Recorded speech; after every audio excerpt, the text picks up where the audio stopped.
Bismillahirrahmanirrahim. İllellezîne âmenû ve amilussâlihâti ve zekerullâhe kethîrâ.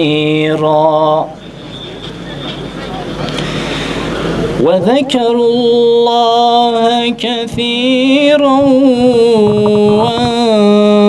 وانتصروا من بعد ما ظلموا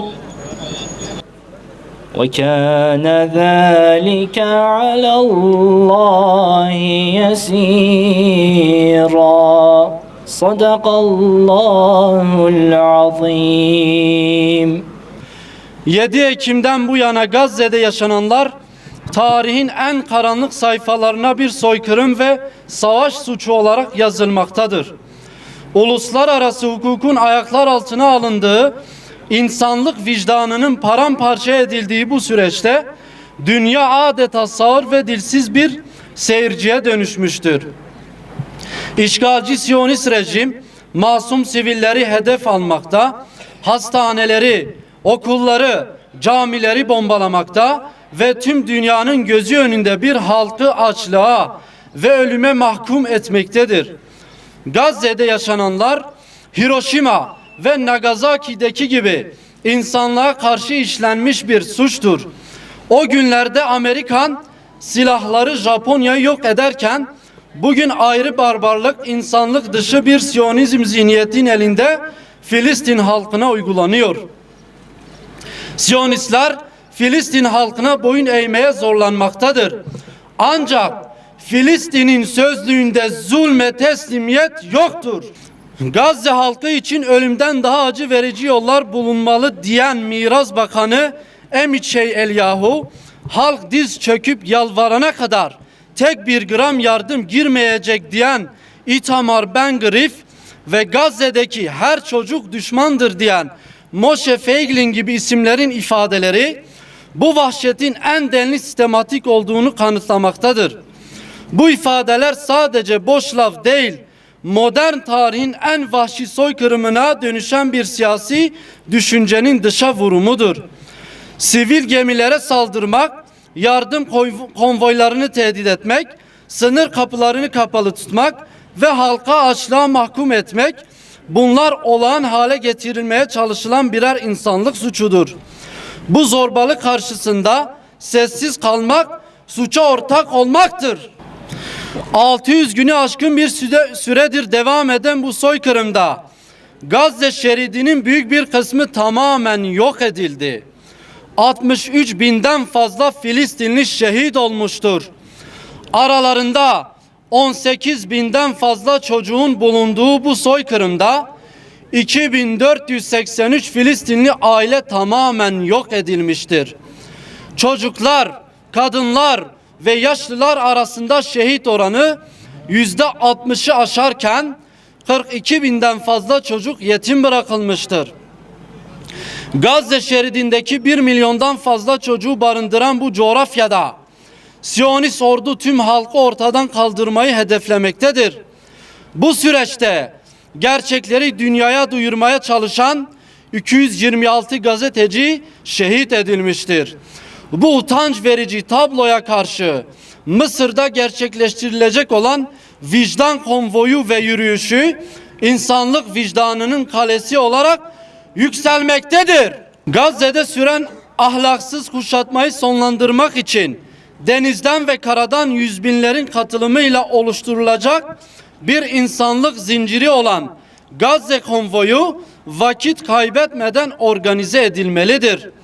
Dünya bu zulme karşı tek yürek olmalı, suskunluğunu bozmalıdır. İslam dünyası insanlık onurunu hedef alan bu zorbalığa karşı kınamayla yetinmemeli, topluca ayağa kalkmalı. Gazze'deki soykırımı durduracak ve ablukayı kıracak somut adımlar atmalıdır. Bu sadece Gazze halkına değil, tüm insanlığa karşı bir sorumluluktur. Adaletsizlik ne kadar artarsa inananlar için zafer o kadar yakın olacaktır. Allah'ın izniyle inanan bir milletin kalbini iyileştirecek zafer yakındır. Gazze özgür tohumlarını ekecek ve bölgemizde Siyonist projenin sonunu ilan edecektir. Selam olsun direniş erlerine.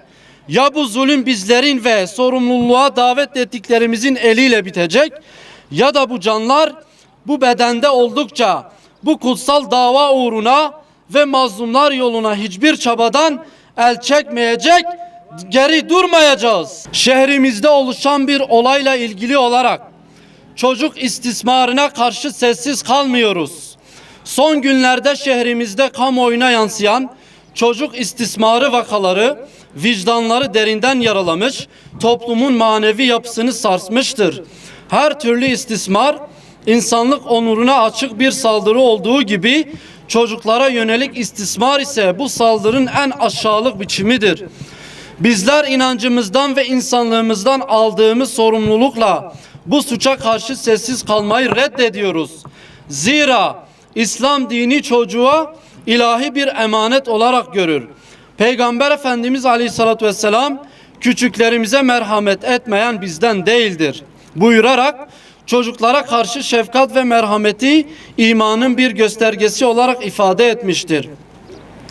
Kur'an-ı Kerim'de çocuklar masumiyetin ve temizliğin sembolüdür. Onlara zarar veren sadece bir bireyi değil, geleceği, ümmeti ve insanlığı yaralamış olur. İslam sadece ibadetle değil, adalet ve merhametle de yaşanır. Bu nedenle çocuklara yönelik her türlü şiddet, istismar ve ihmal dinen haram, ahlaken aşağılık ve hukuken suçtur.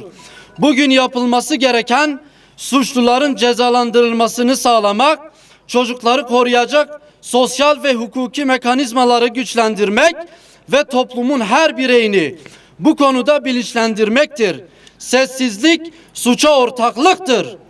Bu vesileyle tüm yetkilileri, tüm halkımızı ve özellikle anne babaları çocuk istismarına karşı daha duyarlı ve kararlı olmaya davet ediyoruz. Unutmayalım ki bir çocuğun gözyaşı bütün insanlığın kaybıdır ve her çocuk bize Allah'ın emanetidir.